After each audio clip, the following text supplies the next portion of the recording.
Hello and welcome you all to अपनी Jobs Academy. अपनी Jobs Academy का ये प्लेटफॉर्म जम्मू कश्मीर और लद्दाख के तमाम गवर्नमेंट जॉब एस्पायरेंट के लिए है।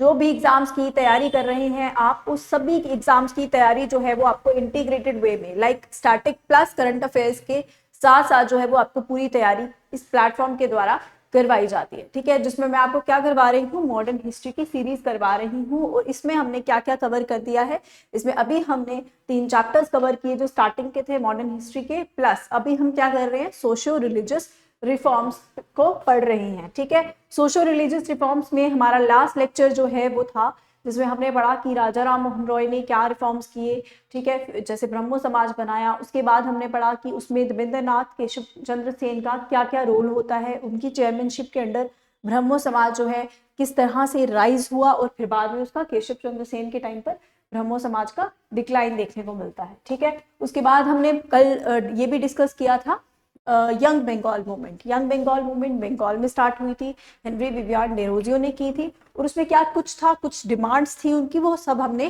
कल पढ़ा था। साथ साथ हमने क्या पढ़ा था, प्रार्थना समाज के बारे में पढ़ा कि प्रार्थना समाज जो है वो कब कहाँ किसके द्वारा बनाया जाता है, उसका मेन मिशन क्या था, प्रार्थना समाज की क्या प्रिंसिपल्स थे, उनकी क्या फिलॉसफी थी। तो ये सब आपको याद रखना ही ये जरूरी होता है। आपको फिलॉसफीज पता होनी चाहिए किस समाज की, या फिर जो भी सोशल सर्विस की जा रही है, रिफॉर्म किए जा रहे हैं, चाहे रिलीजन में करवाया जा रहा है या फिर किस में करवाया जा रहा है सोसाइटी में करवाया जा रहा है, तो उसके कोई भी अगर ऑर्गेनाइजेशन बनाई जा रही है, कोई समाज बनाया जा रहा है, तो उसकी फिलॉसफी क्या है। जो इंसान ये सोशल रिफॉर्म्स या रिलीजियस रिफॉर्म्स कर रहे हैं उनकी फिलॉसफी क्या है, वो क्या सोचते हैं उस बारे में, किस वजह से उन्होंने ये जो है चीज बोली या ये स्टार्ट किए, ये सब आपको पता होना चाहिए। डायरेक्ट क्वेश्चंस पेपर में स्टेटमेंट के तौर पर आते हैं। ठीक है, आज हम किसके बारे में पढ़ेंगे, आज हम पढ़ेंगे ईश्वर चंद्र विद्यासागर। ईश्वर चंद्र विद्यासागर जो है, he was also a social reformer. क्या थे ये, सोशल रिफॉर्मर थे, इनके बारे में हम पढ़ेंगे। ठीक है, ईश्वर चंद्र विद्यासागर जो होते हैं, 1 minute,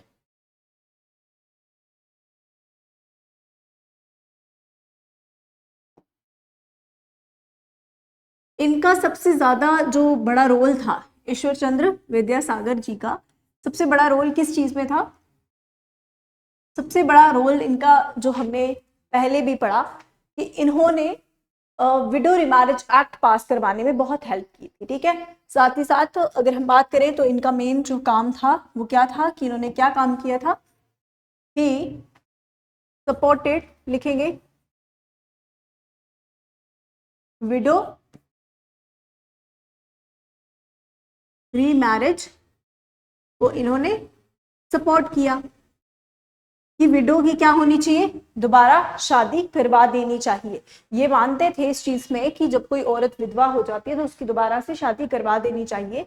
so they believed in the widow remarriage, जो कि ऑर्थोडॉक्स इंडियन सोसाइटी नहीं समझती थी। ठीक है, as well as he denounced the practice, यानी क्रिटिसाइज किया किसकी प्रैक्टिस को, the practice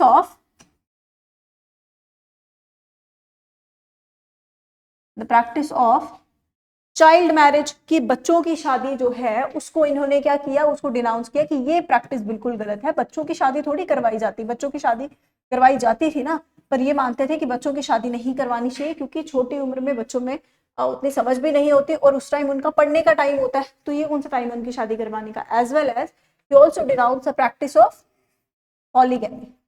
polygamy refers to कि भाई एक बंदे की बहुत शादियां होंगी।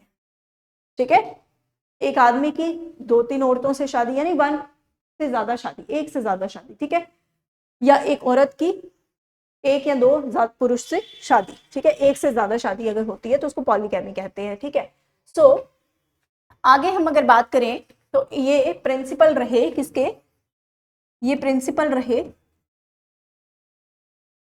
संस्कृत कॉलेज की। कहाँ के, संस्कृत कॉलेज के प्रिंसिपल बने, संस्कृत कॉलेज के प्रिंसिपल बने।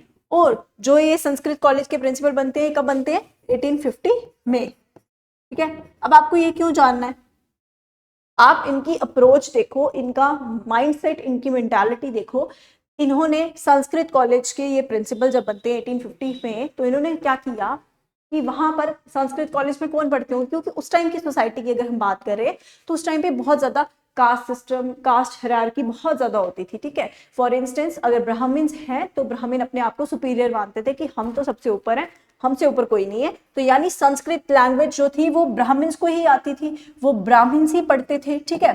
सो लिखेंगे, और इन्होंने क्या किया, इन्होंने संस्कृत कॉलेज जो है वो ओपन कर दिया, किसके लिए, फॉर नॉन ब्राह्मण्स, ठीक है। ये संस्कृत कॉलेज के प्रिंसिपल बनते हैं and he open the Sanskrit college,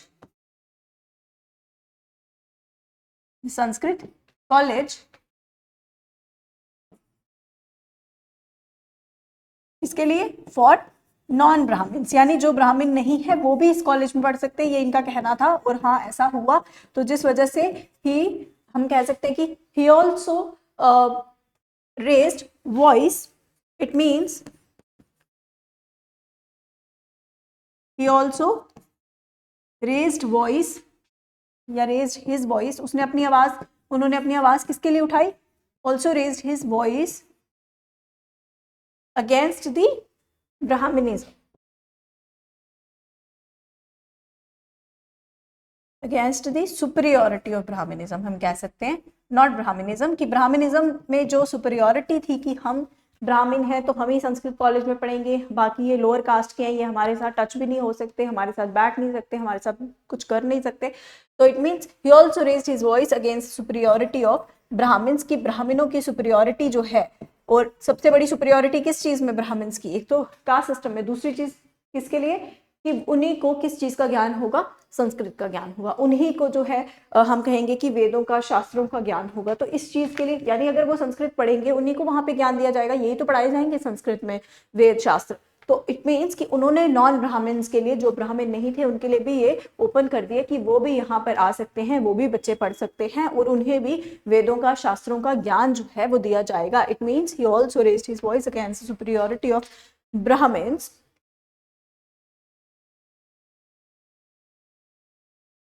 regarding priestly monopoly, ठीक है ना, कि वही पंडित वगैरह बनते थे, उन्हीं को ये नॉलेज होता था। तो ये मोनोपोली खत्म करने के लिए जो ईश्वर चंद्र विद्यासागर हैं वो क्या करते हैं, वो ये स्टेप उठाते हैं, ठीक है। पॉलीगैमी को मैं थोड़ा छोटा कर लेती हूँ, पॉली क्या, ठीक है, पॉलीगैमी मतलब एक से ज्यादा शादी, ठीक है।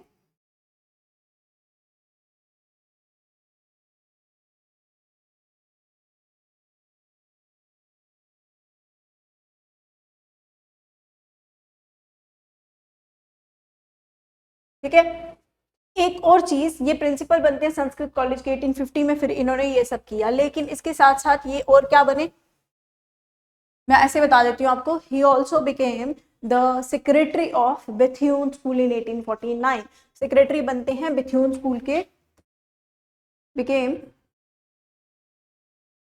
सेक्रेटरी ऑफ, देखो कई बच्चों को लगता होगा कि इतना ज्यादा क्यों लिखवाया जाता है, ये चीजें कोई लिखवाने वाली नहीं है, इतना कुछ खास नहीं है इसमें, लेकिन ये इंपॉर्टेंट क्यों है, देखो सबसे पहली बात है, मैं भी चाहूँ तो आपको पीपीटी के द्वारा पढ़ा सकती हूँ, लेकिन पीपीटी से ज्यादा असरदार, ज्यादा इन्फ्लुएंशियल क्या होता है, लिख कर करना, ठीक है। इसमें आपको शॉर्ट में पॉइंट्स बनाकर बता दूंगी, आपको थोड़ा एक्स्ट्रा कुछ समझाना होगा वो भी समझा दूंगी, ठीक है।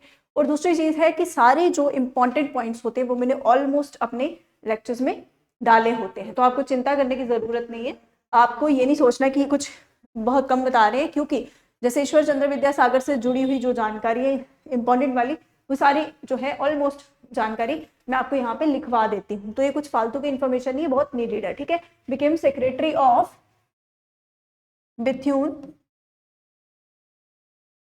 स्कूल तब 1849 में, ठीक है, 1849 में।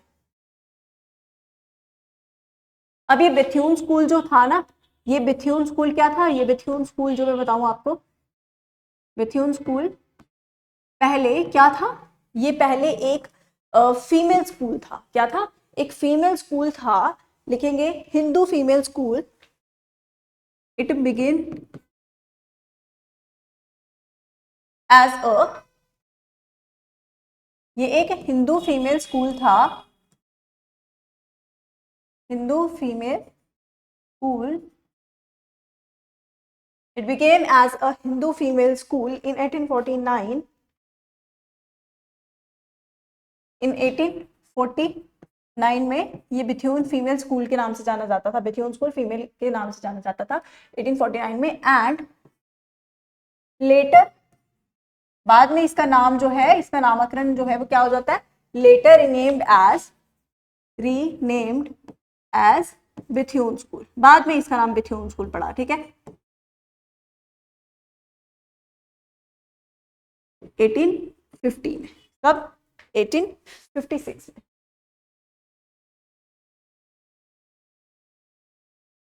ठीक है, बिथ्यून स्कूल पहले क्या था, हिंदू फीमेल स्कूल था, लड़कियों का स्कूल था, जहां पर क्या होता था, लड़कियों को पढ़ाया जाता था। और बाद में इसका नाम क्या कर दिया जाता है, बिथ्यून स्कूल कर दिया जाता है 1856 में। और उसी टाइम जो है ये सेक्रेटरी बनते हैं कहाँ के, बिथ्यून स्कूल के। ठीक है, इससे पहले हमने क्या देखा कि ये ईश्वर चंद्र विद्यासागर प्रिंसिपल बने कहाँ के, संस्कृत कॉलेज के। ठीक है, 1850 में। अब एक चीज मैं आपको बताऊं, जब ये प्रिंसिपल बनते हैं संस्कृत कॉलेज के, ठीक है, ये वाला क्वेश्चन जो है ना, मैं आपको बताऊं, एक सेकेंड,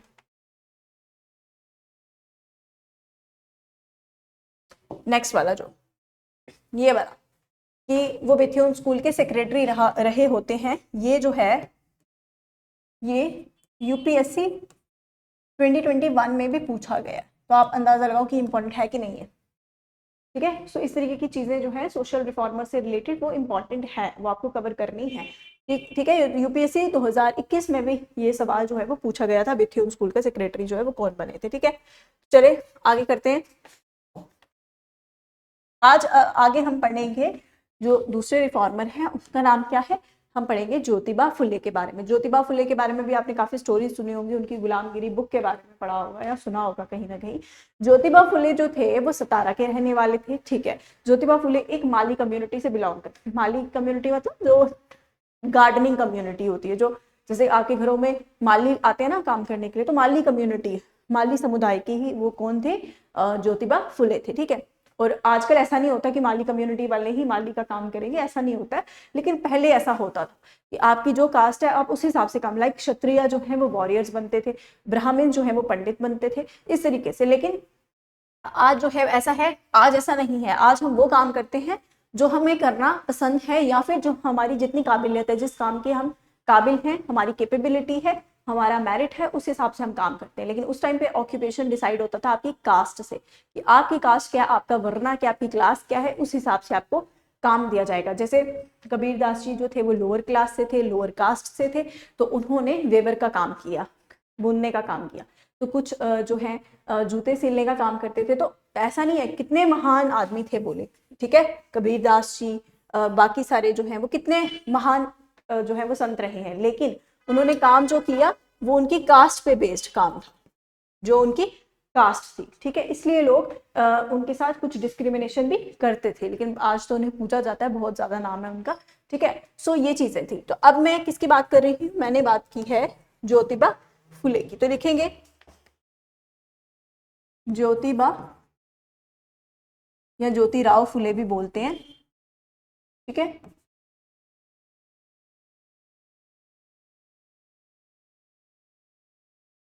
मैंने क्या बोला, ये कहाँ से बिलोंग करते हैं, बिलोंग टू माली कम्युनिटी। ठीक है, बाकी हमें कुछ खास जानना नहीं है, अब मैं आपको ये बताऊंगी।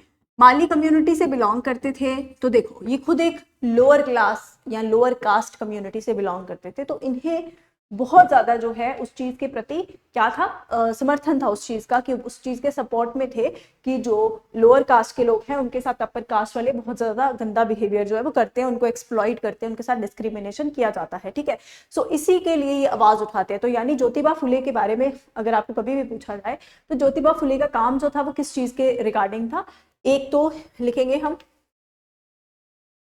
ही वर्क फॉर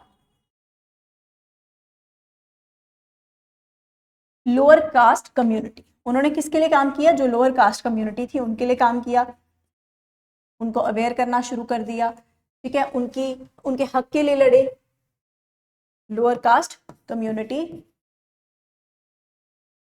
फिर ही ऑल्सो वर्क फॉर, एक तो लोअर कास्ट कम्युनिटी के लिए किया, एक उन्होंने इमेंसिपेशन ऑफ वुमेन, वुमेन की सशक्तिकरण के लिए काम किया, इमेंसिपेशन ऑफ वुमेन। अब सशक्त कैसे होंगी औरतें, कैसे उन एम्पावर किया जाएगा, एमेंसिपेट किया जाएगा, for the education of women, यानी उनको अगर एजुकेट किया जाएगा, ये भी उन्होंने काम किया, एजुकेट करके ही तो औरत को सशक्तिकरण उसको प्रोवाइड किया जाएगा, सशक्त किया जाएगा। ठीक है, so he work for the lower caste community to enhance emancipation of women, for the education of women. ये सारे काम किसने किए, ज्योतिबा फुले ने किए। ठीक है, ज्योतिबा फुले का बता दूं मैं आपको कि ज्योतिबा फुले की जो वाइफ थी, जिनका क्या नाम था, उनका नाम था सावित्री बाई फुले। सावित्री बाई फुले जो है वो भी औरतों की पढ़ाई के लिए, औरतों की एम्पावरमेंट के लिए, इमेंसिपेशन के लिए बहुत काम करती हैं। ठीक है, और ये दोनों मिलकर एक स्कूल भी खोलेंगे जो सिर्फ औरतों के लिए, लड़कियों के लिए होगा। ठीक है, उनकी पढ़ाई के लिए होगा। तो लिखेंगे, एक सेकेंड,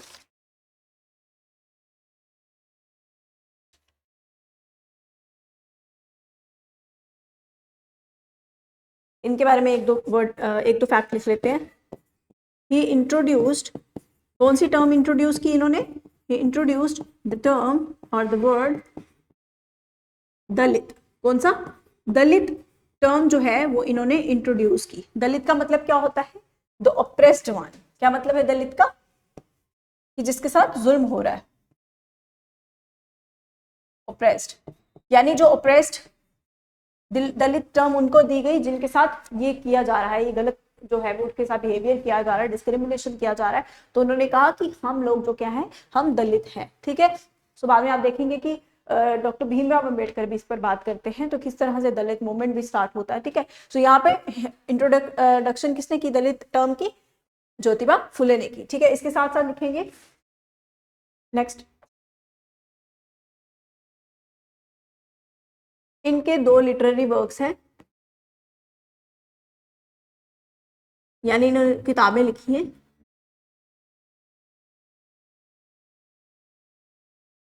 क्या नाम है,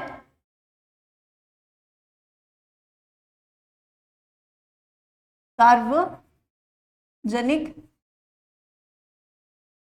सत्याधर्म, सत्याधर्म एंड गुलामगिरी। गुलामगिरी पेपर में बहुत बार पूछा गया है और आगे भी पूछा जा सकता है। ठीक है, सो इट्स वेरी इंपॉर्टेंट। कौन सी है लिटरेरी वर्क्स इनके, इनके लिटरेरी वर्क्स हैं गुलामगिरी एंड सत्या,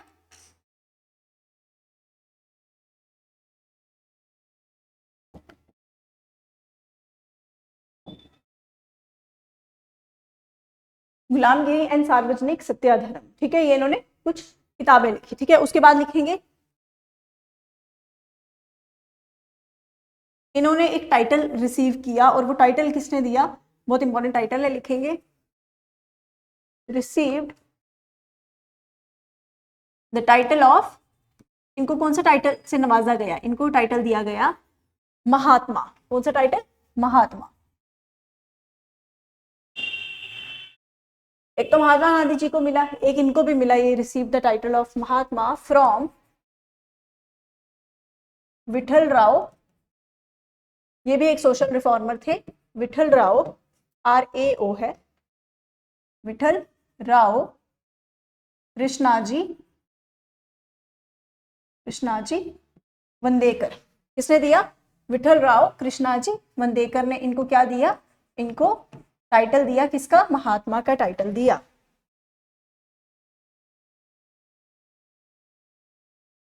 ठीक है, विठल राव कृष्णाजी वंदेकर ने इनको महात्मा का टाइटल जो है उससे नवाजा।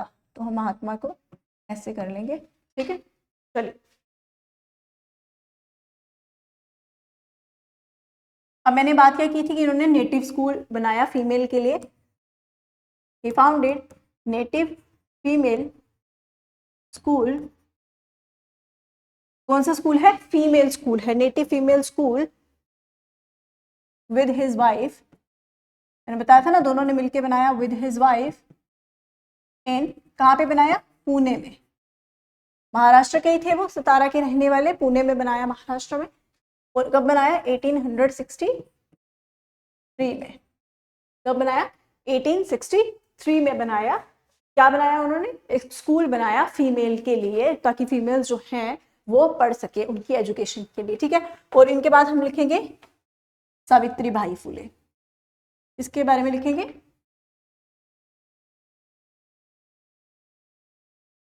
थर्ड, सावित्री बाई फुले। सावित्री बाई फुले इनकी वाइफ थी। She was also a social reformer, जिन्होंने वुमेन की एजुकेशन के लिए बहुत काम किया, ठीक है। शी वर्कड किसके लिए? For the education of the women. ये भी वुमेन के एजुकेशन के लिए बहुत काम करती है, जिसमें अपने हस्बैंड के साथ मिलकर स्कूल भी बनाया, ठीक है। मेन इनका यही मिशन था, ठीक है। अवेयर किया औरतों को, उनकी इमेंसिपेशन की, वुमेन के राइट्स दिलवाए, ठीक है। सो लिख लेते हैं for their rights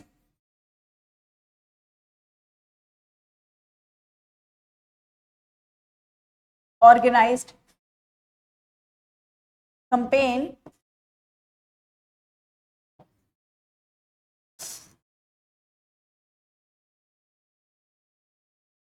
campaign against the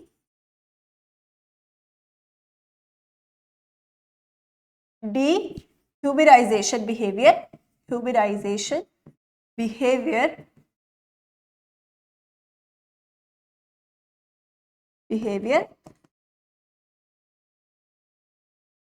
with the widows।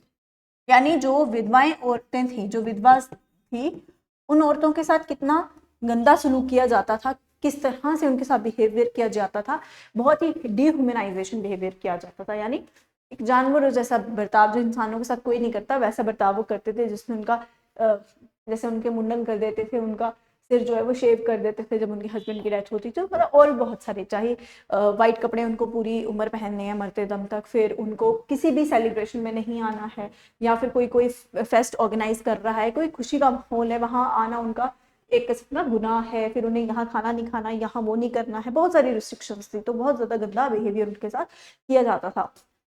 और इन्होंने किसके लिए काम किया? सावित्री बाई फुले ने इसी चीज के अगेंस्ट काम किया कि जो औरतों के साथ ये बिहेवियर हो रहा है, खासकर विडोज के साथ, ये ना हो। विडो की रिमैरेज के लिए इन्होंने काम किया,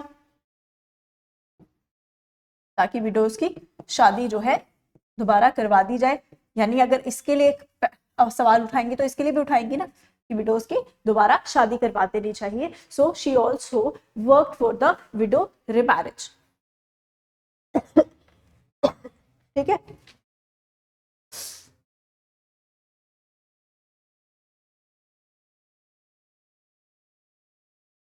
इनके बारे में और लिखेंगे। इन्होंने कुछ पोएट्रीज लिखी, क्या नाम है उनके? एक है काव्या फुले। क्या है? काव्या फुले। और दूसरी का क्या नाम है? दूसरी का नाम है बुवांशी सुबोध रत्नाकर। बुवांशी सुबोध रत्नाकर,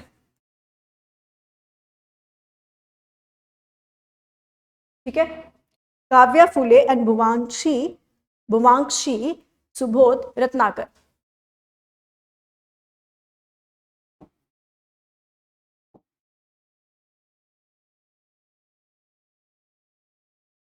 बुवांशी सुबोध रत्नाकर, ये ऊपर ही हो गया इसके, ठीक है। ये किसने किया? पोइट्रीज लिखी किसने? इन्होंने। अब देखो, एक पॉइंट में आपको बताना रह गया है, वो क्या है कि जो ज्योतिबा फुले होते हैं वो एक ट्रुथ सीकर सोसाइटी बनाते हैं।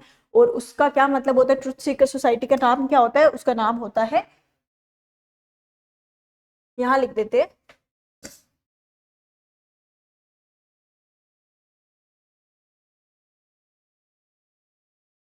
फाउंडेड, जब मैं इधर ब्रैकेट में लिख देती हूँ, आप ऐड कर लेना अपने नोट्स में, सत्य शोधक समाज क्या बनाया इन्होंने? सत्यशोधक समाज। किसने बनाया? ज्योतिबा फुले ने बनाया। और सत्यशोधक समाज जो है वो कब बनाया? इन्होंने बनाया था 1873 में। 1873 में सत्यशोधक समाज की स्थापना करते हैं। और जब इनकी डेथ हो जाएगी तो उसके बाद सत्यशोधक समाज को कौन चलाएगा, आगे कौन है जो वो देखेगा? वो देखेंगे इनकी वाइफ सावित्री बाई फुले। ठीक है, after Jyotiba's death she took over the Satyashodhak Samaj. ठीक है, सो ये आज हमने कुछ इंपॉर्टेंट सोशल रिलीजियस रिफॉर्मर्स जो थे उनको पढ़ा, जिसमें हमने ईश्वर चंद्र विद्यासागर के बारे में पढ़ा। तो मेन इनका प्रोपेगेंडा क्या था कि किस चीज पर काम करना चाहते थे? विडो मैरिज पर, चाइल्ड मैरिज के अगेंस्ट, पॉलीगैमी के अगेंस्ट। ठीक है, फिर ये प्रिंसिपल रहे, वो सब मैंने आपको स्टोरी बता दी, वो आपको याद रखनी है, हल्का हल्का उसको देखना है क्योंकि ये पेपर में पूछा जा सकता है। और पहले यूपीएससी 2021 में देखो क्या पूछा गया। अब ज्योतिराव फुले जो है ये माली कम्युनिटी से थे, खुद ही लोअर कास्ट कम्युनिटी से थे, तो बहुत ज्यादा उनके लिए काम करते हैं। किसके लिए? लोअर कास्ट कम्युनिटी के लिए, औरतों की इमेंसिपेशन के लिए, औरतों के एजुकेशन के लिए। He also introduced the term Dalits, ये बताने के लिए कि हमें कितना ज्यादा जो है, मतलब हम कितना ज्यादा दबे हुए हैं, हम कितने ज्यादा ओप्रेस्ड हैं। ठीक है, by the discrimination of the upper class. इन्होंने ये भी बता दिया मैंने आपको कि इन्होंने सत्यशोधक समाज की स्थापना की। तो इसको थोड़ा सा हम हाईलाइट कर लेते हैं, वेरी इंपॉर्टेंट। ये पता नहीं कैसे स्किप हो गया, सत्यशोधक समाज। ठीक है, ये भी डायरेक्ट पेपर में पूछा गया है बहुत बार, सत्यशोधक समाज की स्थापना किसने की है? सावित्री बाई फुले आती हैं, तो इन्होंने वुमेन के एजुकेशन के लिए, वुमेन के साथ जो जो गलत बिहेवियर हो रहा था उनके हकों के लिए लिखा ना मैंने, organise campaigns against the dehumanisation behaviour with the widows, for widow remarriage. She also worked for the education of the women or also worked for their rights। तो इस तरीके से औरतों के लिए बहुत सारे काम किसने किए? सावित्री बाई फुले ने किए, जिसमें हमने बताया कि उन्होंने कौन सी किताबें लिखी? सार्वजनिक सत्यधर्म और गुलामगिरी भी लिखी। ठीक है, ये उनकी है, ज्योतिबा फुले की है। इनके बारे में हमने क्या पढ़ा? इन्होंने लिखा था काव्या फुले, है ना, आगे है काव्या फुले इन वामांशी सुबोध रत्नाकर इन्होंने लिखी। ठीक है, तो आज के लिए हम इतना ही रखेंगे। आगे हम कल जो है हम रामकृष्ण मिशन, आर्य समाज और बहुत सारे कुछ जो रिफॉर्मर्स हैं एज वेल एज कुछ रिफॉर्म्स जो किए गए उन्हें पढ़ेंगे। तो आज का लेक्चर बस इतना है जिसमें हमने 3 सोशल रिफॉर्मर्स के बारे में पढ़ा। तो आई होप आपको आज का सेशन अच्छा लगा होगा। So thank you so much from my side.